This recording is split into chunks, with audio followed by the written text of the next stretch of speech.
So you're living in St. Louis now? Yep. Yeah, I've been here the whole time. That's fantastic. So, Yeah. because we lose so many people and it's so great, for those of us who have stayed, you Right. know. Yeah. Yeah. And I've Um, been here the whole time. When I was 21, I did a 6 month stint in Israel for a program. But that's the only time I've been away. For any Fantastic. extended period of time. I mean, obviously vacations, but Right, right, right. Um, so let's go back first to the Crossroads days, okay? And if you don't mind talking about, what you remember, where the school was, some maybe funny things that happened, things where, hopefully you learned, but if there were things that didn't work, let's hear about them. yeah. So, I certainly remember a lot about each of so I was there for 2 years, seventh and eighth grade. Hmm. That would have been, let's see, I started high school in 77. So I would have been 75, 76, and 76, 77, those 2 years, which I believe were maybe the second and third or the third and fourth years Yeah, open. so should have been second and third. So you were at Peacock Alley Peacock for Alley. one Yep. year. Yep. Correct. Exactly. I did have a couple of, I can't remember the name of our newspaper. We had a student newspaper. I don't I remember the know, name of and it. I've did you know Dennis George Oh, Jr.? yeah. Oh, Yeah, sure. okay, good. And so Yeah. you overlapped your second year.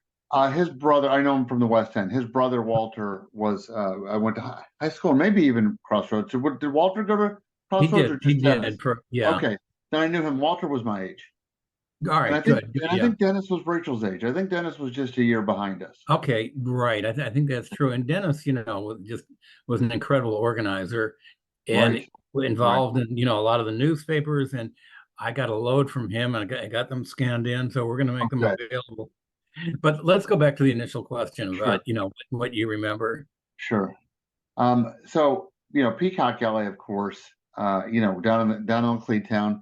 Well, I lived in LaClede Town for a few years Okay. before we moved to the West End. So we lived there for a couple of years All right. with my mom before she got remarried. Matter of fact, when she started dating my stepfather, they made her leave because between them, he started to stay there, and there was a for real, no kidding, income requirement to be there.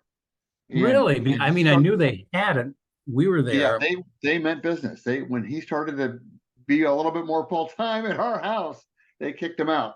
We moved to the West End. Oh my But God. Okay. yeah, it's kind of funny. And in the house in the West End, we had a big giant house, but they paid $17,000 for it. It was. Uh, my stepdad was a doctor. Right, right. Yes, my And stepdad was a doctor. Yeah, and incredibly helpful, in terms of medical knowledge and right, right. generosity overall with us. Yes, yes, right. But were you on Westminster? I'm trying to I was on remember. Westminster. We were on Westminster Place. Yes, Okay, so just a 4400 block. little bit east of Westminster Neighborhood School, for those who don't know, which was a Yes. second Presbyterian church at Taylor and Westminster.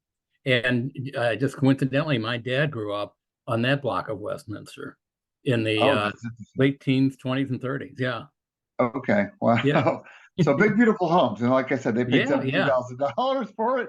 But Right. so we moved there. And going back to Peacock Alley was kind of a little bit of a homecoming for me because I very, very fondly remember my couple of years, Okay. living in LaClede Town. And I was eight Right. or nine, or 10 at that time. But only a few years later, right? 13, down in Peacock Alley in seventh grade. So I have fond memories of that. I just remember the building. I remember I was in a couple of plays. I can't remember if it was Kim or someone else who taught or who sort of led Cam drama. was at Crossroads those 2 years, and she Yeah, was yeah, teaching drama then. Yeah. yeah. That's what I thought. Okay, so yeah, I was in a couple of plays. Um, I remember. And I had gone to the college school for 1 year before coming to Crossroads. So sixth grade, Okay. I was at Waring School. I was at Waring You were wearing. first Okay. through fifth. Yeah, first through So fifth. so what Even years after were we you at moved. Westminster? What Yeah, years no, were you at so Westminster? my sister Rachel was at Westminster, but I was never there. You were not. Okay. No. And Rachel So was my there for the early grades, correct? Yes, because I we moved when we moved to the West End. I was in second grade. Rachel would have been in first.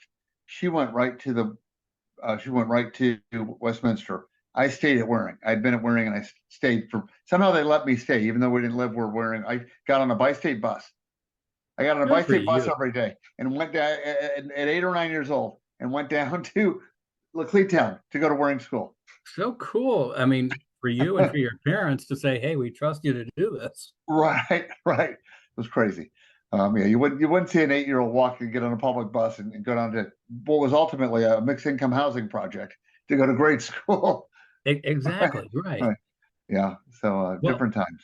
let me deviate for a moment from about those years at Crossroads because you bring up the bus, and one of the things that I remember about you and Jim and others was that you guys, yeah, you took risks where they seem to be almost unheard of now. Oh yeah. And if you're comfortable talking about any of those, I think they'd be really interesting. So well, and Jim was one of my running buddies, and we Yeah. actually used to go into abandoned buildings looking for old beer cans. We were beer can collectors, among other things. We collected old beer cans, and we would go down by the railroad tracks. I remember there was tracks. Like I did this when I was at Metro High School. There was tracks down there, and Jim was at Metro with me as well. But we gosh, I'm trying to remember if it was down in the West End. I remember he and I going into following these railroad tracks and going to these old railroad buildings where the railroad workers would stay the night. If their train stopped in St. Louis, there were these like they looked like tenement houses. And we'd go in them and there was beds and trash, and but nobody, nobody had lived there for 25 years, and we'd break in to just look through the trash to see if we could find old beer cans. I remember doing that. I remember Jim My, coming to, my recollection is, correct me if I'm wrong, that when we were at Peacock Alley in LaClede Town, yeah, that we did take field trips along the railroad tracks, kind of, just to get a little exposure to the world you're talking about and right, land use in St. Louis. So, yeah, um, and then Metro was on Shoto. Am I correct? When yep, you, that's, okay, yep, yep, sure was. My last year, it was on Kings Highway. So the okay, first year, the first year in that old Temple Israel school building was my last year okay, um, at Metro. Yeah, but the first 3 years were down, on Shoto. So, and that was an interesting, and there was railroad tracks right behind there. So we'd go to yeah, the 18th Street Bridge or the 21st Street Bridge and sort of go down below it. That bridge was over railroad tracks, so we'd cut down below it I and remember do that the well, same yeah. same kind of thing. And we'd go, and the bridge was closed because it was starting to fall down, and we'd go climb on that bridge. I mean, we want to talk about Okay. risky stuff. Go climb up on the trusses up above. Yeah. We'd climb and sit up on the Oh, top of the trusses. We were just it was yeah. this is If why I I'm caught my so. son, I've got a 23-year-old, but if I caught him at 13 or 14 doing that, oh my God, I'd kill him. Yeah. Oh God, I hear you, but um, I mean, this is part of your charm, among other things. but yeah, we did do a lot of risky things. I remember Jim Igo, and this was in the at the Lindell location, riding a mini bike, which those things aren't even street legal, to school. And he lived out on Grant. He lived, in Yep. Compton Heights. And I remember riding his mini bike because his parents let him.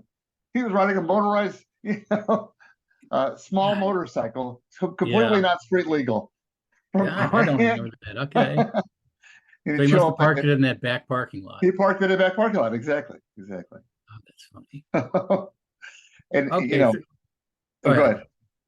No, you got another story to tell. Go ahead. Now I'm trying to think about Peacock Alley. The things that I remember about it. I mean, I remember us. It's funny. I remember us hanging around outside that place as much as inside. Hmm. Just sort of, just it was a cool. It didn't feel like a school because there was so much Hmm. else going on there. So it Hmm. was kind of it was a cool place to call school. I do remember um, I had a nickname that Paul Paget gave me. He called me Bugshot Eyes, because my eyes would get real big when I was excited about something. It was not a nickname that I was fond of, uh, but I uh, can but bet. a nickname Yeah. nonetheless, and one nonetheless. And he was a year older than me, and I think that somewhere in there I liked the attention from the older kids.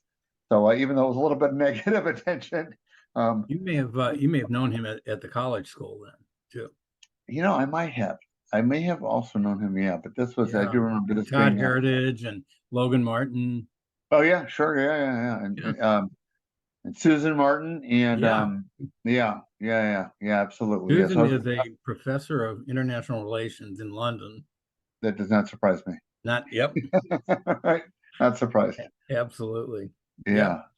Oh gosh, all So, those folks. Yeah. so, Uh, and then the switch to Lindell, that was that difficult or? no, I think we really liked that too. I remember, I don't know if you recall, at some point you shut off the third floor, but we would, before Yep. you guys did that, we'd go hang out up there. And you guys, at some point, I think that somebody inspected, an inspector of some sort came in and said, people cannot go up there. Which we should have known, and we should have known what would go on there too, because there were Right, no right, bathrooms exactly, up there. Yeah. exactly. But I remember going and hanging out up on the third floor till it was nailed shut. And but I also remember, and that was a very unique, obviously a unique school, a unique schoolyard, right? It was a big, Yeah. giant paved, parking lot in the back. Right. But we played out there, but we used it anyway. And then of course we, went to Forest Park or wherever else you guys took us to really get some outdoor, to spend some time outdoors. But Yeah. I And remember us playing soccer against logos. We kind of played against some strange schools because we didn't fit in anywhere. We couldn't right. play against the big schools, you know. And so there's another school that I'm not thinking of the name. It was logos, but there was another school There was a similar. school called the Satellite School, which That's was in it. That's the one. okay. Okay. That's the one. Satellite. Yes. Yeah. That we would play soccer against, and they had kids. I just remember they had kids with they had kids. I think they had some kids that were older than 18, right? Because some of those schools kept them a little bit longer. I remember I Yep. was playing soccer. They big giant boys with beards, and we were playing soccer Oh against them. God. Um, yeah. One of the things that got me into this history was I read a book about the progressive movement in St. Louis in the 60s and 70s. And they didn't say anything about schools. They talked about race issues, economic issues, sexual identity issues, Yeah. um, economic, but they didn't say anything about schools. And there is that history. Like, I don't know who the hell would know much more than we do about satellite, but that Right. was a school that existed and it was part of the times. Yeah. And Yeah. did you know Karen Techner? Sure. She was there Yeah, when I was sure. there. Yeah. Yeah. Yeah.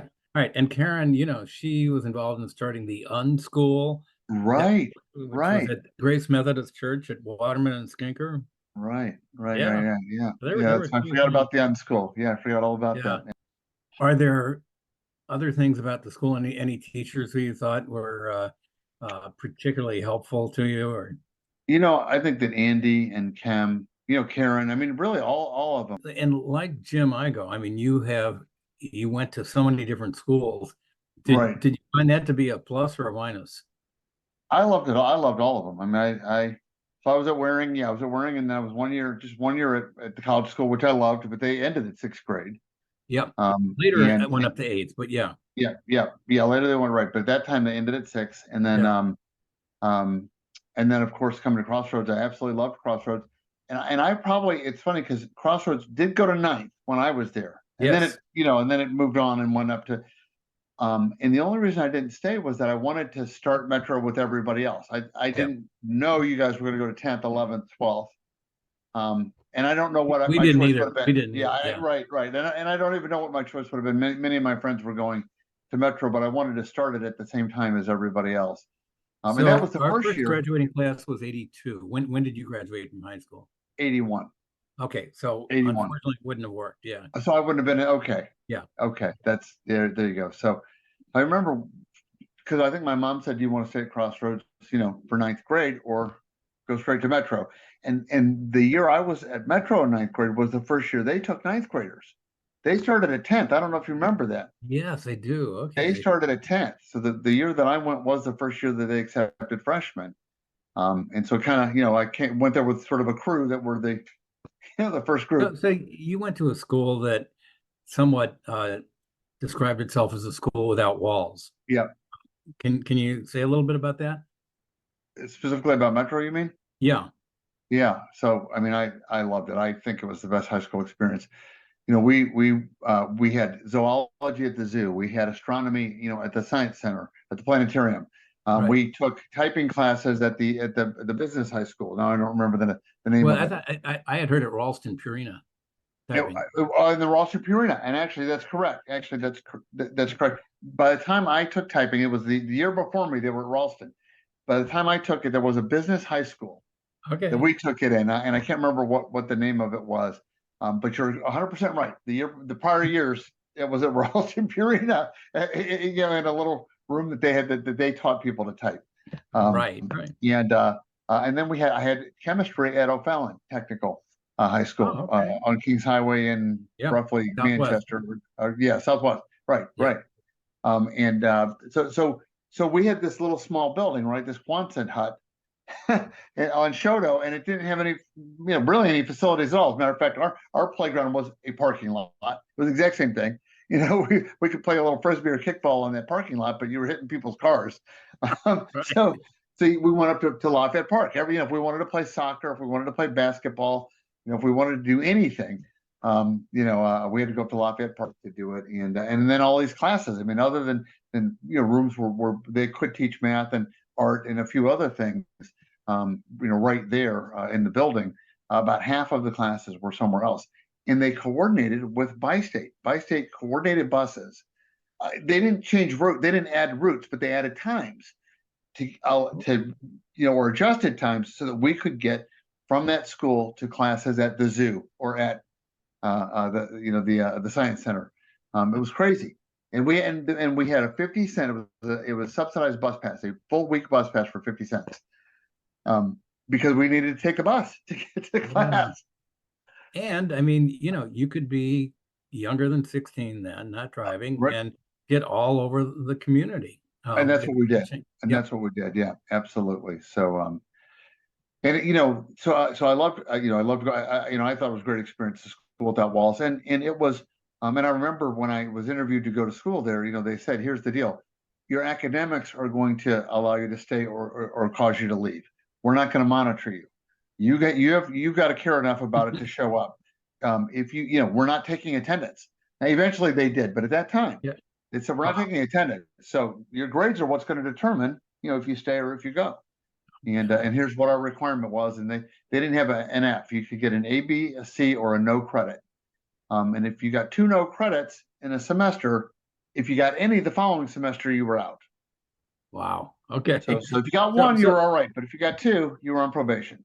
So the threat worked for you and a number of right. others.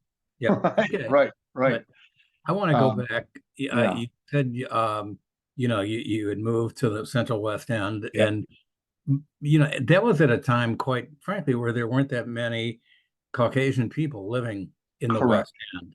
Yeah. And there had been Gaslight Square on Right. Olive. Yeah. There were issues of crime. And yet there were people like you and your family who did so much to, change things in the West End for the better. But can you talk somewhat about what it was like, in the beginning when you moved there, whether you felt at risk or Yeah. cautious? So no, I appreciate you asking that question because it's funny because I haven't talked about this in a long time. It was tough at first.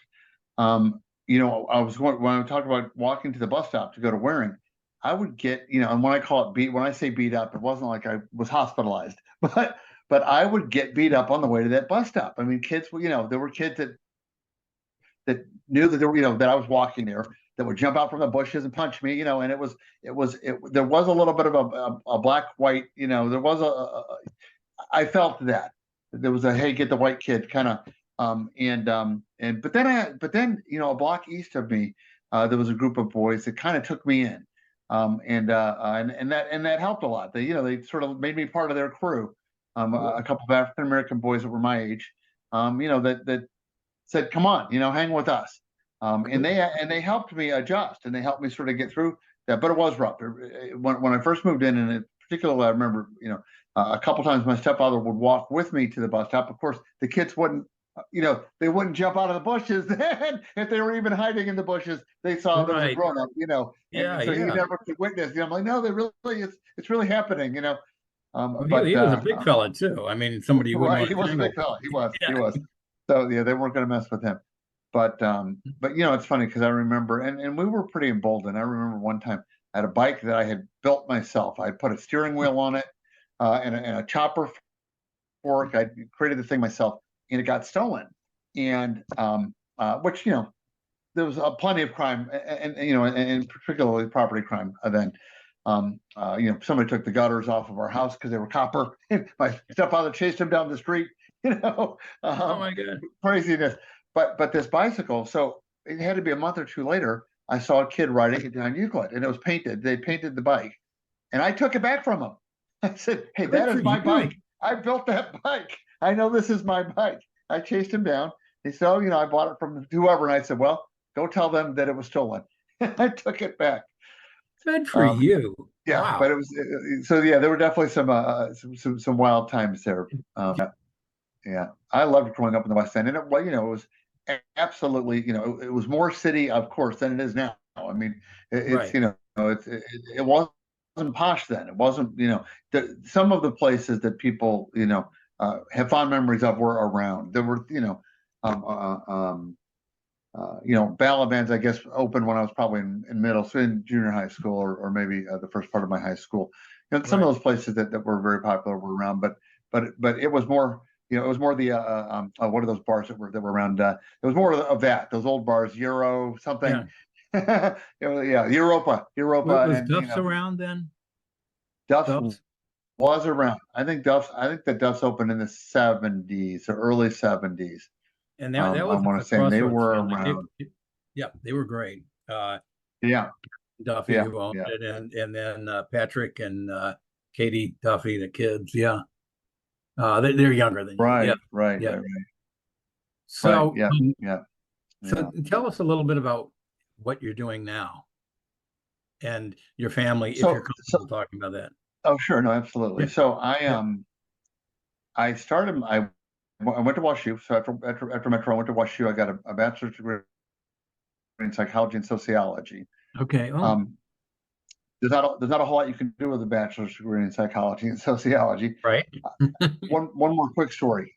Anna, Stefan, and I went to Waring, Crossroads, Metro, and WashU together all Wow. those years. Okay. Oh, yeah. Anna, Stefan, and I went. We spent the same amount. The only school that we weren't together at was I had 1 year at 1 year at West. I'm sorry, at the college school.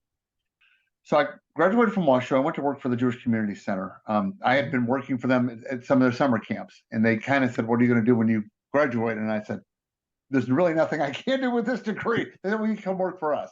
Um, and I did, and I ended up staying for 10 years. They Oh, okay. largely funded my graduate school. I went to WashU for social work, '89 to '91, Wow. Okay. in the George Warren Brown School of Social Work, mostly paid for by the J and the J of North America. So I owed them a few more years after that, which I did and stayed until '95. Okay. Um, Around then, I was starting to date the woman who I'm married to and who's the mother of my children. I was up one day after thinking about it for many years and thought, I need to do something where I can make a little bit more money. Yeah. And Yeah. so I had always been a lot of what I did at the J, even as I moved up in the ranks, was sales. We were raising money. Right. We were trying to get participation in programs. It was a lot of so as much as it doesn't, you wouldn't think a nonprofit, even the United Way measures units of service, when they funded our programs, how many people did you serve? And so we were very focused on that. And I decided to go into sales. So I've been in mostly leadership roles, but in technology sales for about the last 25 years. There were a Okay. couple of little stints in between. So I left the J in '95, got into the business I'm in now in like '98, um, and have been doing that since, again, mostly in leadership roles. The category would be telecommunications, but it's really a whole bunch of technology. It's wide area networks and network security and messaging and a whole bunch of different things. God. Um, So a day doesn't go by where the technology isn't changing, right? it's constantly changing. That has kept me from getting too bored in this Oh, yeah. business.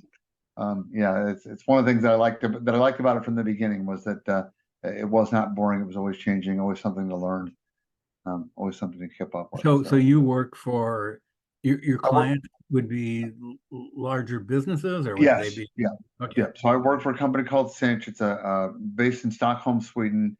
Mhm. U.S. headquarters is in Atlanta. It's a public company that's on the Stockholm Nasdaq. And I've been with them for 3 years. I was with another company called Windstream before that. A couple other companies before that. That when you think about when you were younger and you were kind of, a kid of the streets, and you were just doing things that you weren't supposed to do, but you did, and you did Right. them well, and you survived, and you're here to talk about it. Yeah. But there's that notion that as people get older, they become more set in their ways, more conservative, less risk taking. Would you say that describes you, or do I have that Yeah. wrong? No, I think that definitely describes me. I mean, and this is a little bit more personal, but I got sober in 1996. Okay. And I've been sober since then. Yeah. And I'm pretty involved in some organizations around that. But and I think that yeah, I had lived in a way that my risk taking had to come to an end. So Got it. not that I like to snow ski. I like to do things like that that are a little bit risky. Okay. But yeah, and I like to drive fast cars. But yeah, other than that, So I'd like to ask you two other things. The first one, if you don't want to touch, I understand that, but that's uh, about, I Israel and I Gaza. kind of woke up to And that too. as somebody who's been very active in the Jewish community, Yeah. do you feel that you take a position consistent with the organizations you've been with, or do you tend to look at it in a way where, so many of the critical thinking skills that you learned at the myriad of schools that, and obviously goes into your work. Right. I'm Right. just curious how that plays out for you, if you're comfortable talking about it. So I am, and I'm torn. And I'll be honest with you, I'm torn. So I look at there's no doubt that particularly with the conservative government that's been the ruling party in Israel now for a decade.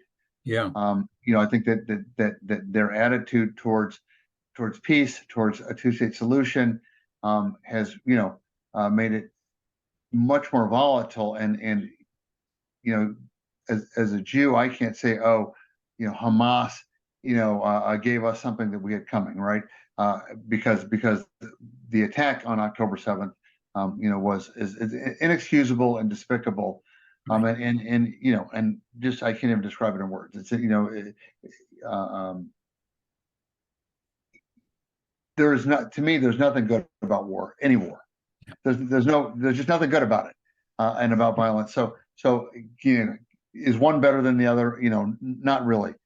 But the rape, the beheading of children, the capturing of hostages, the torturing of people, the things that even go beyond normal wartime activities, made that a situation where I think for a lot of Jewish people, myself included, it was difficult to say, well, we brought that on ourselves because there was no two-state solution and no real traction towards a two-state solution. And by the way, largely, because of Israel's stance.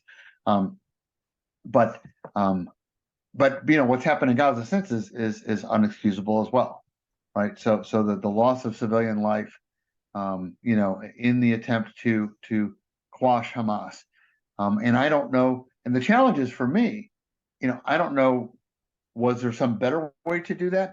Do you say, well, I guess we just lose those 250 people and the 1,200 that were killed? Well, would most Americans have said we should do nothing after the Al Qaeda attack? And by the way, imagine if the Al Qaeda attack had killed 45,000 Americans, because that's a Yeah, comparable number in terms of population. Um, right. what if they came in? It was 3,000, but what if it was 45,000? How would we feel about it? Would we say, we don't want to use violence to, to try to end this, or to retaliate or whatever?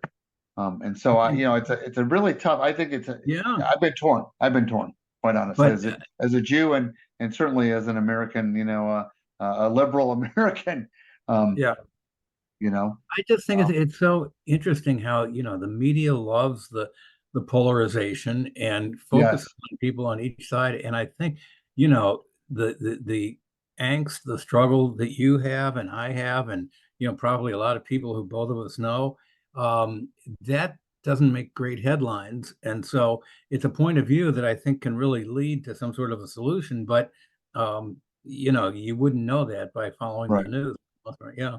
I mean, Wow. I, yeah, I'm in, I've just said I'm liberal, so revealing my politics is no big secret. But I look at Netanyahu as as bad as Trump. I mean, Yeah. I think it's he's a disease on Israel as Trump is a disease on the United States. And it's just a terrible situation. And I think just like Trump, I think he's trying to hold on to power to avoid being prosecuted for crimes that he's committed. I think he's just a terrible person, and his own self focus and his own selfishness is behind a lot of the actions that he's taking. Yeah. And quite frankly, he needs to look in the mirror too, because Israel was asleep at the wheel when Hamas attacked. Yeah, absolutely. You know, Well, I really appreciate you talking about this because, when I started this project, there were a lot of people who said, well, just, interview people and get them to say about all the good things that happened at Crossroads. And I said, no, I'm right, really interested in who they are now and, what issues are important to them. And, right, what right. we've talked about.